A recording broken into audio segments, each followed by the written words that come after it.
皆さんこんにちは。学習通路のありかのパチです。デスストランディング2オンザビーチが2025年6月26日に発売となります。今回はそれに先立ち、デススト1でブリジットとアメリに何が起きていたのか、小説版を読み解いて分かった彼らの狙いや行動を紹介していきます。それでは始めましょう。まずはこの世界での死について説明します。人は死ぬと魂、つまりカーが肉体、ハーを離れて死者の世界へ向かいますが、その前に一時的に滞在する中間領域があり、これをビーチと呼称しています。死者の世界は海のようなものだと考えられていたので、カーが一時的に留まる場所、生と死の間にある通過点がビーチに例えられたのです。このビーチは一人一人独自のものが存在し、カーはそれぞれのビーチを経由して死者の世界へと旅立つのです。この世界では人の死後48時間以内に死体を焼却しなければ、死体がネクローシスと呼ばれる現象を起こします。死体が焼却されずこの世に残っていると、カーがこの世への未練に惹かれて現世に戻ってくるのです。このさまよえる魂は海の生物が陸に打ち上げられる様子になぞらえて座礁体、つまり BT と呼ばれています。BT は自分の肉体のみならず、生者を求めてさまよい、生者を取り込むとボイドアウト、追消滅と呼ばれる大爆発を引き起こします。その威力は都市を丸ごと吹き飛ばすほどで、こうした BT との接触による爆発をデスストランディングと呼んでいます。地球はこれまでにビッグ5と呼ばれる5回の大量絶滅を経験しました。火山の噴火や気候変動で当時の地球の支配者たちは姿を消していきます。しかしその度に他の生物が勢力を伸ばし、形を変えて未来へとつながってきました。そして今、6度目の大量絶滅が始まろうとしています。事の発端は世界各地で突如発生した謎の大爆発です。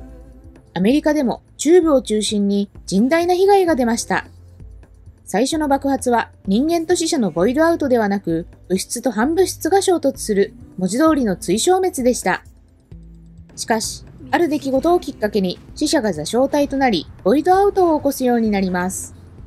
このある出来事については、後ほど説明します。デスストランディングに加えて、さらに人々を追い詰めたのが、時雨です。この雨は触れたものの時間を奪うと言われ、建物や機械を急速に劣化させて、人間でさえも雨に当たった箇所は急速に老化が進みます。さらに、時雨が降る場所には BT が現れやすいという傾向がありました。その結果、人々は都市に閉じこもり、ハイウェイや航空網は使用不能に、政府も機能不全に陥り、アメリカ合衆国は事実上崩壊しました。これまで5回繰り返されてきた大量絶滅ですが、その度に絶滅体と呼ばれる、その種を絶滅へと導く存在が生まれました。彼らは共通して最大、つまりヘスノーのような器官を持っていました。そして今回、第6の大量絶滅を導く絶滅体がアメリカ最後の大統領であるこのブリジット・ストランドだったのです。ブリジットは幼い頃から眠るたびにビーチの夢を見るようになります。最初は美しい海辺でしたが、やがて細体を持った三葉虫や恐竜といった絶滅した生物の死体が打ち上げられるようになります。さらには細体のついた人間の死体、しかも自分と瓜二つの顔の死体が打ち上げられる光景を目にします。ブリジットは次に絶滅するのは人類であり、絶滅体は自分であるということを理解しました。彼女はこの夢を絶滅夢と呼び、回避する方法を探し始めます。転機はブリジットが20歳の時に訪れます。子宮がんの治療で全身麻酔を受けた時に、彼女のカーとハーは分離してしまいました。カーはビーチに存在し、ハーは現実世界に同時に存在するという矛盾が生じてしまったのです。ブリジットは自分のカーにアメリという名前を付け、ブリジットとアメリは同一人物でありながらも異なる世界に分かれて存在することになりました。アメリは夢の中で現実世界と行き来する力を持ち、ブリジットと同じ容姿をしていたため、現実世界でもブリジットとしてホログラムで活動していました。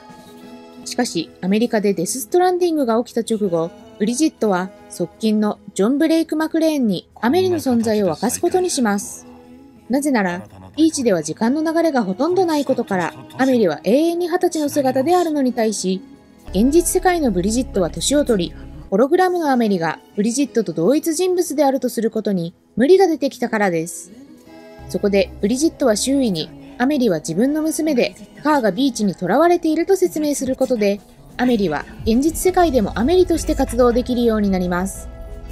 デス・ストランディングが起こったことで、ブリジットは子供の頃から見ていた絶滅夢が現実になったと悟りました。このままでは本当に人類が絶滅してしまうと危機感を抱いたブリジットは絶滅を回避する方法を考えます。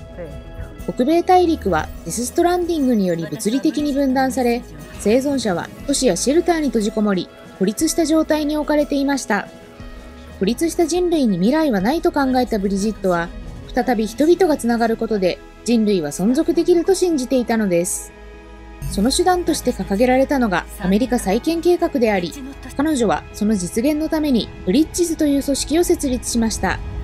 さらに、ブリジットは絶滅を回避する鍵がビーチにあると考えていました。ビーチは時間が流れない上に死者の世界、つまり過去とつながっており、滅びた生物の痕跡や記憶がそのまま保存されています。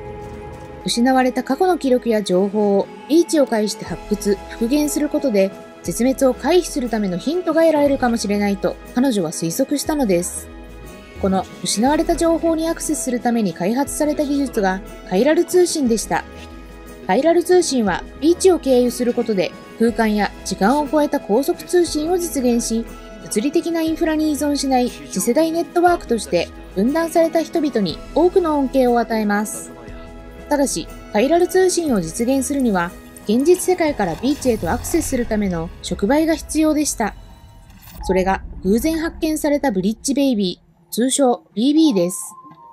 BB は脳死状態の母親とつながった、まだこの世に生まれ出る前の胎児を利用し、表向きは BT を感知するための装置とされていました。しかし実際はカイラル通信の端末に触媒として組み込まれるための人柱だったのです。この非人道的な計画は一度は凍結されたものの、ブリジットの命により密かに再開されました。ブリジットは元軍人のクリフォード・アンガーの内縁の妻と胎児を治療と偽り BB 実験に利用します。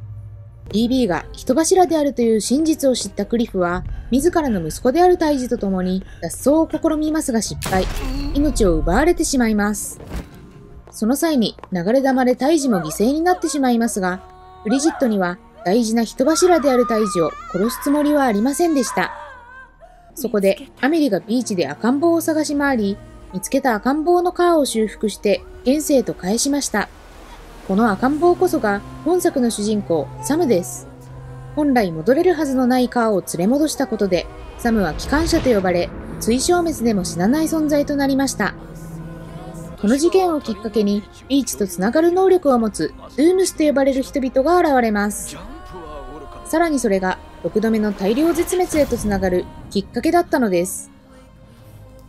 それまでの追消滅は人間だけを対象にしていたわけではなく、この世の全てを消滅させるためのものでした。しかし、サムを生き返らせるという世界の断りを無視した行為以降、人間だけがネクローシスを起こして BT と化し、ボイドアウトを起こすようになります。宇宙の消滅は回避された一方で、人類の絶滅が運命づけられた瞬間でした。蘇生したサムはブリジットに引き取られますが、大統領であるブリジットはあまり多くの時間をサムと過ごすことはできませんでした。その代わり、サムは幼少期に何度もアメリのビーチを訪れ、アメリと共に時間を過ごします。やがて成長したサムはブリッジズに所属し、実動部隊の一員として活動を始めます。しかし、妻とまだ胎児であった自分の子供を追消滅で失ったことをきっかけに組織を離れ、フリーランスの配達人としての道を歩むようになります。デス・ストランディング後、社会は孤立し、都市間をつなぐ配達人であるポーターが物資供給の頼みの綱となっていました。サムはポーターの中でもひときわ高い能力を発揮し、伝説の配達人と呼ばれるようになります。そんな折、人類を存続させるべく、カイラル通信を使って過去の情報へのアクセスを試みたブリジットは、絶滅体としての使命に抗ったことで、再び癌に蝕まれてしまいます。自らの死期を悟った彼女はサムを見つけ出し、アメリが西海岸でテロリストに囚われていると嘘を告げました。サムはアメリを救出するため、ブリッジズの本部がある東海岸から北米大陸を横断する旅へと出発します。しかし、その旅の真の目的は、アメリカ全土をカイラル通信でつなぐことだったのです。カイラル通信をつなぐ旅には、表と裏の2つの目的がありました。表向きの目的は、孤立した都市同士をカイラル通信でつなぎ、物資と情報の流通を回復させることです。そうすることでデスストランディングという現象を解明し、人類の滅亡を防ぐための希望とされていました。しかし、それは同時に、最後の大量絶滅、ラストストランディングを引き起こすことでもありました。人類存続の希望であるはずの試みが、人類の絶滅につながるとは、どういうことなのでしょうか。カイラル通信とは、ビーチを経由する特殊な通信技術です。この通信を広げるということは、現実世界からビーチへのアクセスを強化することでもあります。このシステムがアメリカ全土に広がったことで、ビーチの現実世界に対する影響が拡大しました。これまで個々人のビーチは独立性を保って存在していましたが、絶滅体であるアメリのビーチは個々のビーチを統御する上位次元のビーチとされていました。カイラル通信でアメリカ全土の人々がつながったために、アメリのビーチは全ての人のビーチとつながりました。そしてそれこそがラストストランディングの条件でした。ラストストランディングとは、アメリのビーチを経由して死者が一斉に現実世界へと溢れ出すことだったのです。それは世界そのものを一瞬で終わらせる力を持っていました。ブリジットはカイラル通信で人々をつなげば絶滅を回避できると信じていました。しかしその行動は皮肉にもアメリのビーチと人々のビーチをつなぎ終焉の引き金を引く結果となったのです。では、なぜアメリはそんな終末を望んだのでしょうか。彼女は絶滅無の中で何度も滅びゆく世界を見ていました。カイラル通信が北米大陸全域に接続されたことで、アメリは宇宙の成り立ちに関するある真理へとたどり着きます。宇宙はビッグバンによって誕生しました。その時、物質と反物質が対となって生み出され、通常であれば両者は対消滅を起こし、何も残らないはずでした。ところがその時、ほんのわずかに多かった物質が、この世界の源となったのです。この世界は本来であれば消滅していたはずであり、宇宙は今もなお無に帰ろうとする力を働かせています。過去に起きた5回の大量絶滅は、この世界を本来の姿に戻すための出来事だったのです。しかしこれまで、世界の消滅は常に回避されてきました。アメリはそれを生命が生き続けること、存在し続けることを選んだからだと言います。宇宙が無への回帰を試みるたびに、ある種が絶滅しても環境に適応した新たな種が生まれ、生命の連なりは途絶えることなく続いてきました。絶滅のおかげでこの世界の消滅が阻止されてきたのです。アメリは消滅という本当の終わりへの生命の抵抗が絶滅であり、絶滅こそが希望だったという逆説的な真理を見出しました。そして自らが絶滅体であることを知っていたアメリにとって、この真理は自身の存在に意味を与えるものでした。人類が絶滅するということは、すなわち命の連なりを途切れさせることではなく、次なる可能性を未来に託すということ。アメリにとって絶滅とは悲劇ではなく希望だったのです。しかし、その希望を実現する役割には、想像を絶する孤独が伴っていました。アメリは誰にも気づかれず、一人で終焉を見届けるのが絶滅体としての役目だと理解していました。しかし、時の進みが極度に遅いビーチで、何万年、何十万年先かわからない絶滅までの時間を一人で過ごすという孤独には耐えられなかったのです。いずれ滅びるのなら少し早まっても誰にも責められない。そう思った彼女はラストストランディングを起こし、一瞬でこの世界を終わらせようとしたのです。アメリは絶滅体としての使命と人間としての感情の狭間で心が揺れ動いていたのです。だからこそ彼女はサムに託しました。この世界の未来をあなたに選んでほしいと。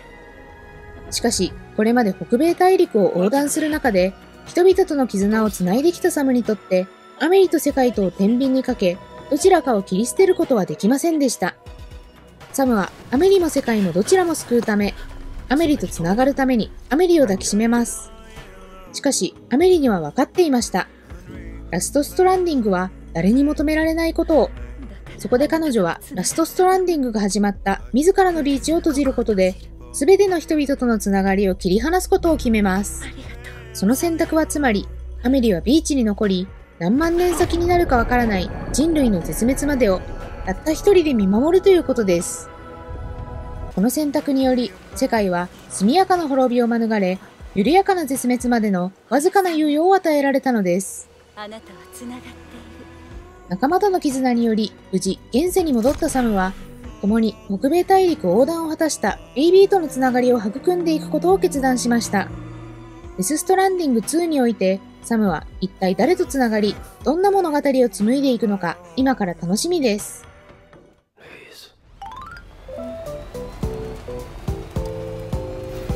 このチャンネルでは、今後もゲームのお役立ち情報をアップしていきますので、よければチャンネル登録と高評価をお願いします。X 始めました。X では動画以外にも色々とつぶやいていきますので、ぜひ概要欄からフォローしてみてください。それではまた次の動画でお会いしましょう。